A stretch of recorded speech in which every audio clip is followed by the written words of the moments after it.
parashat Be'alotra, qui nous parle de l'ordre de Dieu à Moshe de transmettre à Aaron la mitzvah de l'allumage de la menorah. Juxtaposition entre la menorah et l'inauguration de l'autel que nous avons étudié dans la parashat Nasso. Rashi se pose le problème de cette juxtaposition et nous dit qu'effectivement, lorsqu'Aaron voit que toutes les tribus ont participé à cette inauguration et que lui n'y a pas participé, Chalshadato, il fut déçu. Et c'est à ce moment-là que Dieu lui dit de ne pas être déçu. Parce que Shelcha Gadol Mishelahem. Parce que ton sort est plus grand que le leur. Sheata Madlik Umetiv et Anerut. Parce que toi, tu vas allumer et préparer les lampes de la menorah. Et juste après, Aaron allume les néros de la menorah et il fit Ka'asher Tziva Hashem, exactement ce que Dieu lui ordonna de faire. Rashi de nous dire Magid Shifro Shel Aaron Shelushina. On vient de te raconter la gloire d'Aaron, qu'il ne modifia en rien l'accomplissement de l'ordre divin.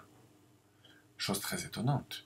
Comment est-ce que il aurait pu nous venir à l'esprit qu'Aaron puisse modifier l'ordre divin, qui, somme toute, est assez simple, allumer les lumières de la menorah. Alors, pour comprendre tout ça, chers amis, on va commencer déjà par le premier Rashi. La grandeur d'Aaron, la grandeur de sa vocation. En quoi est-elle plus grande que celle des autres tribus qui ont inauguré l'autel? Rashi y fait allusion par les 3 mots qui lui permettent de décrire le travail d'Aaron. She'ata Madlik ou Metiv est un érot. On a 3 choses. Ata, c'est toi. Là-bas, les chefs de tribu n'ont pas eux-mêmes fait les sacrifices, ce sont les Kohanim. Ils ont inauguré par l'intermédiaire des Kohanim. Alors que toi-même, tu allumes la menorah. Et chers amis, lorsque on est soi-même en train d'accomplir l'ordre divin, Bo yoter mi bishlucho, soi-même, plus que par un envoyé, notre rôle est plus grand. Madlik ou metiv, allume et préparer et allumer. Alors que eux n'ont fait que donner ce qu'il fallait pour faire ces sacrifices. Toi, tu vas faire ce service du début jusqu'à la fin. Hamatril ba mitzvah omrimlo marek, omrimlo gemor. Quand quelqu'un commence à faire une mitzvah, il est très important de chercher par tous les moyens à terminer. Parce que en mitzvah nikret, el al shem gomra. On ne nomme la mitzvah que par rapport à celui qui la termine. Et toi, tu auras ce mérite. Troisièmement, est anerot, les lampes de la menorah. Et non pas les sacrifices. Les sacrifices étaient à l'extérieur du Beth Amikdash. Alors que ton travail, toi, est un travail intérieur, dans le Hechal, à l'intérieur du Beth Amikdash. Donc, toi-même, du début jusqu'à la fin, à l'intérieur du Beth Amikdash. Lorsqu'on fait quelque chose avec l'essence de nous-mêmes, on va jusqu'au bout et on va jusqu'à l'intérieur des choses.